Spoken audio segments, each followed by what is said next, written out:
Hello, everybody. Right now, just me. Hello, future people who are watching this. So I just Saturday is 12:25 here in California, and I just finished a library, Friends of the Library book sale. They have them every 3 months, and this is one that I have found out of the many in the area that I like to go to.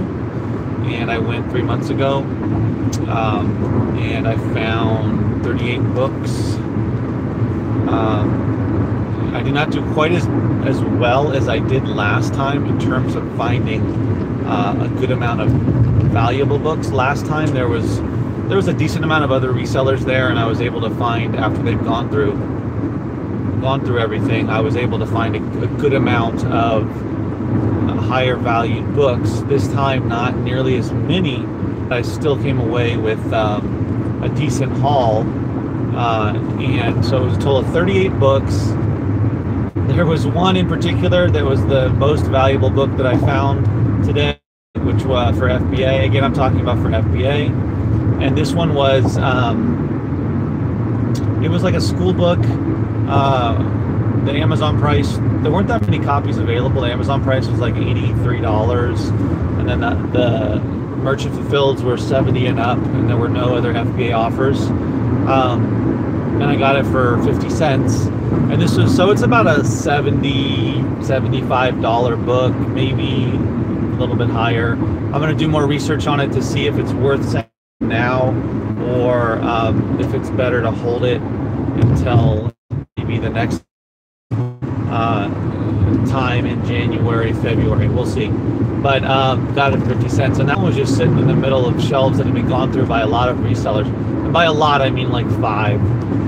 So that's why I like to be methodical versus a lot of these people. What they do, I was watching some of them, like out of the corner of my eye, kind of a deal, and some of them, I would say at least 3 to 5 are basically running around, and they're seeing what it looked like bigger textbooks, pulling them out, scanning them, or just pulling them off the shelves and throwing them in a box, and then kind of running around grabbing those kind of things, those kind of textbooks. I think their strategy is, I'm trying to find the most valuable books just by sight, and then throwing them in my box or scanning them quickly, and then I'll do a more thorough look when I'm done.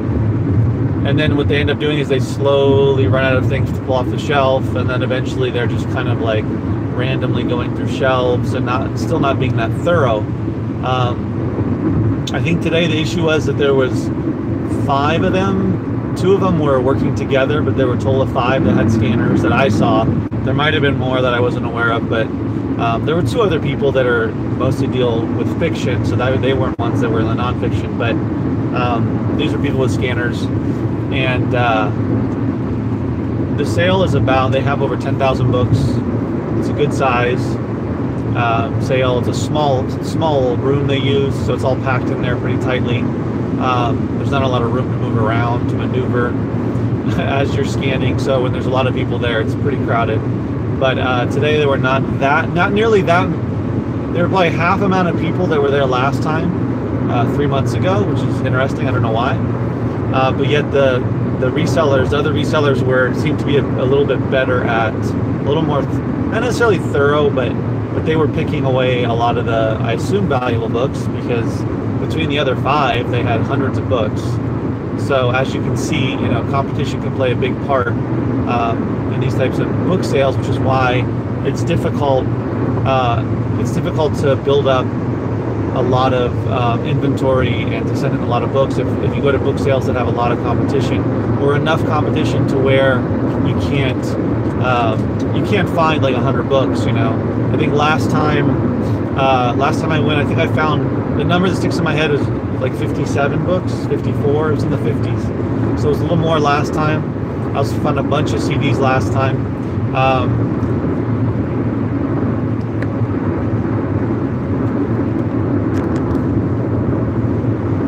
Okay. Sorry, my phone is acting weird. So yeah, So this time I don't know, it's weird. Sometimes there's more people, sometimes there's less other resellers. You never know. And in addition to 38 books, I believe, which is what I quickly counted in my trunk. I might be off by a few, but it's somewhere around that number. I also found, so I've been selling certain book series on eBay, like the Twilight series. I sold one of those. Oh, Lord.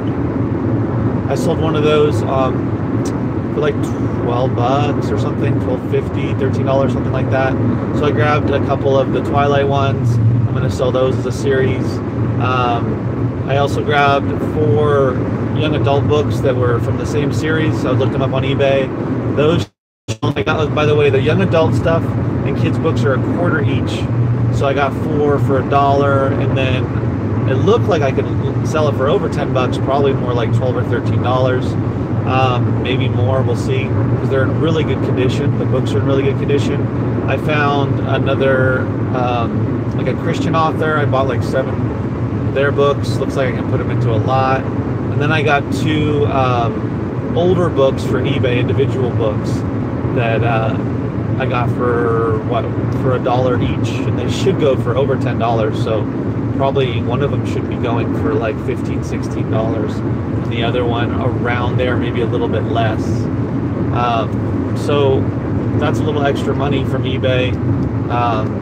So overall it was good. I spent $39. I also bought some kids books for my kids, but it's probably about, I don't know, low 30s on the books, 32, 33 bucks maybe, that I spent on the actual books that I'm going to resell. And so overall it was good.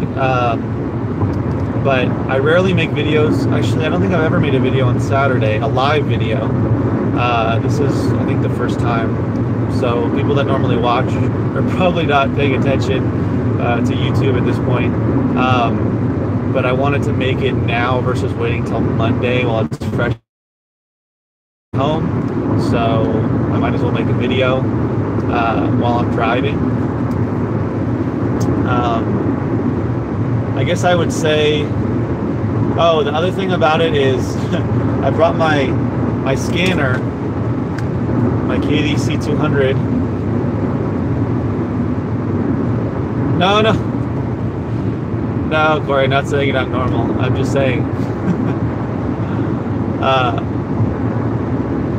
I brought it and it died on me. I've been having some issues with it. So the scanner died, and it's not been working correctly. And so I ended up having to scan with my phone, which sucked. I would have finished a lot earlier. You know, I think what I might have to do is end up buying another scanner, because that one's just not working properly. I've had it for a few years. Haven't really had issues with it. So it's unfortunate, but I might have to buy a new one. So yeah, when you're scanning with your phone, if you're going to go to if you're going to source at all, I highly recommend using a scanner of some sort. It just speeds it up tremendously. And you know, you can I do live lookup, but you can do database.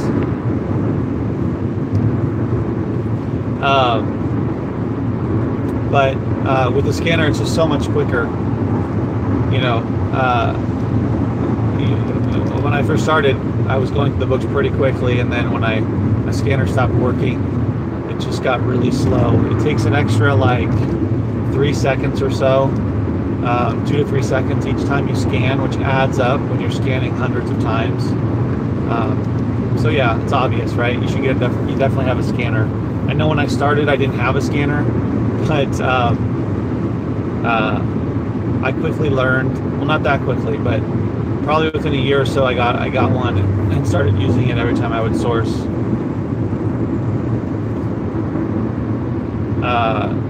If you can find, I would say, if you can find enough, different topic, if you can find enough book sales in your area to go to them every few months or so, even every month. I mean, if there's enough, if you live in a highly populated area, maybe you can go every month or two.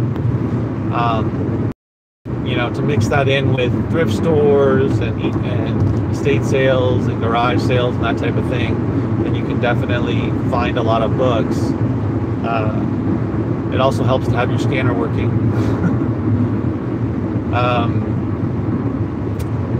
I think it's important, especially nowadays, to consider selling on eBay. Certain older books, certain types of books that sell better there, and also certain books that go in lots. I also got a Rich Dad Poor Dad book that I can put into as I start to grow I have one up for sale now on eBay, but as I start to put together another, for 50 cents, and I can get way more than that book on eBay. So I think it's important to diversify that way. Otherwise, you're gonna be dependent on books you can send into Amazon, and you might find enough books, but if you get better at being able to figure out which ones are for eBay, which ones make sense for eBay, which ones are even worth looking up, then you can diversify a little bit. And books that other people, like the other resellers there that are just scanning and just looking up books for Amazon, are going to skip and not even consider. You can pick some up. And I know I'm not nearly as good as I could be, or as I might be in the future with books that I can sell on eBay, because I only found a couple individual titles, so I'm definitely not that great at it. But I'm getting better. So certain books stand out to me as ones that are like vintage or older books, that type of stuff can tend to do better on eBay if it's more collectible, maybe a little more worn, used type of stuff that's a lot older, from the 70s or 60s, or even way older than that if you want to get into antiquarian books that are 100 years old. But I think that's important, and also to figure out what type of book lots make sense. Kind of what I do is when I see a series of books up on the shelf together, whatever it is, if there's at least like 4 or 5 or more, I'll look them up on eBay just to see if they're selling for decent money and if it makes sense, and how often they're selling. And I'll grab those and put them up on eBay, list them on eBay, because if I get a book for 50 cents, let's say 4 books for 50 cents for $1, but I can sell it for like 12, 13 bucks, turning I don't know, $9, whatever it would be, depending, $8 is a good return, and doesn't take too much extra effort aside from take a few pictures and list it, and that's about it, and then you got to ship it out. But it's good, to diversify. When I first started at the FBA with Amazon, I was only doing Amazon. I didn't even consider eBay. I didn't really want to do it. I didn't want to hassle with shipping situation and listing it and photos and all that. But once you get a good system down and you get comfortable with it, it's not that big of a deal. And there can be some good money in certain items for sure, especially with certain books.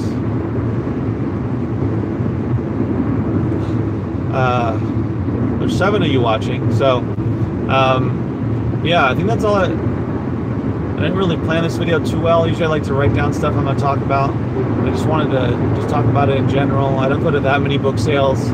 This is really the only one I go to consistently now. I like to go, even though I have access to both books and CDs, I like to go to the book sale because, because I just take home with me the books I'm actually going to send into Amazon or sell on eBay, and I don't have to worry about duds. The library is the one that has to worry about that. And next Saturday they have a bag sale, and a lot of people will go to that, and they'll be able to sell off a lot of those books, so they won't be left with that many to have to dispose of. But it's not something that I have to deal with. So it's nice to have 38 books now to be able to send off to Amazon and not have to worry about, oh, I found 38, but I have another 500 that I had to dispose of or deal with as duds or whatever. So that's another way that I like, in addition to bulk, to be able to just quickly, relatively quickly, find 38 books, spend just over $30 on them, and be able to send them in. So I'll do a shipment this week and send them in. So it's nice to have that as an option to, which you always have, to doing bulk.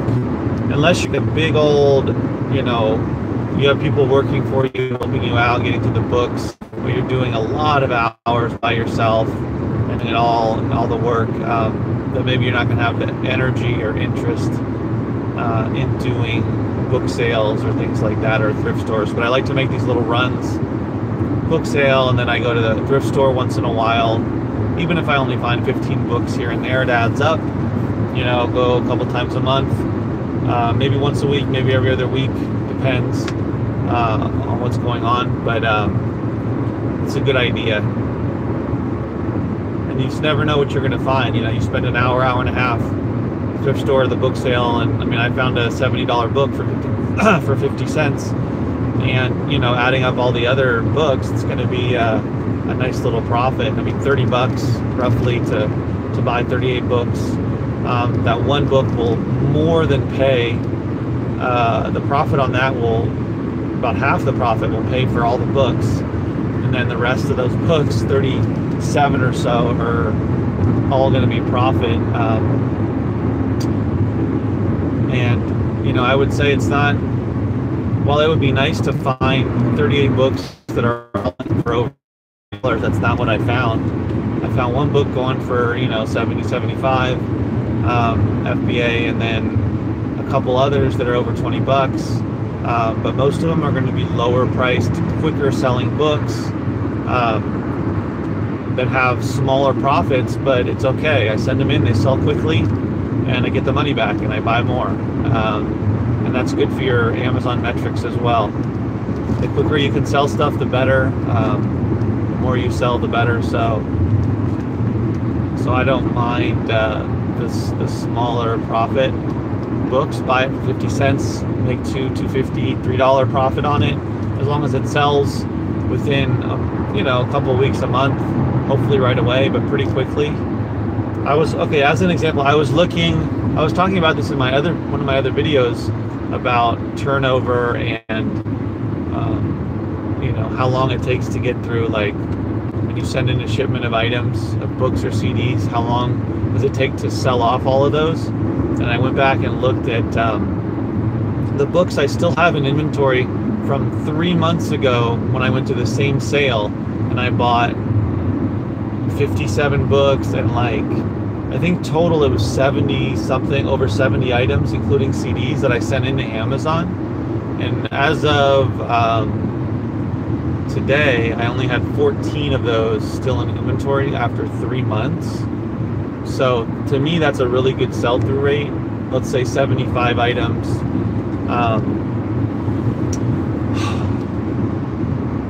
What is that? What is 20? So 10%. Yeah, that's about 20%. So that's about 80% sell-through rate in the first 3 months.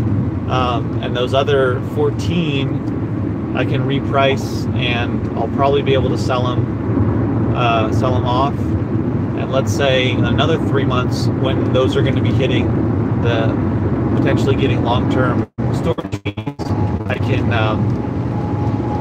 how many will be left in 3 months, basically? Well, hopefully it'll be less than half of those. I'll try to get it way down, and maybe there'll be a couple that'll be left, maybe 8 or 9. That's still really good. Like I was saying, I'm happy with about 75 to 80% of everything I send in selling, and maybe like 20% or so that, I like to be higher, but that's just the reality of it, that some of it's not going to sell before it hits those long-term storage fees. And unless there's a lot of money, potential profit in there, it's not going to be worth it to pay those fees. So, I'm okay with, 80% or so after 6 months. Hopefully a little higher. It's going to depend on what the items are, but that's kind of what I'm shooting for. All right, guys. Well, I appreciate you watching. I just want to let you know this was a pretty good book sale haul. Not a great, but pretty good. It was worth it, and I found a lot of good books for my kids, so that's always worth it as well. And I'll have a nice little shipment to send off. Hopefully it doesn't get too many splits. Hopefully you guys had a good Saturday if you were out sourcing it all. And I'll make another video on Monday. Thanks for watching, the 7 people that showed up, and whoever watches it in the future. And as always, guys, keep booking.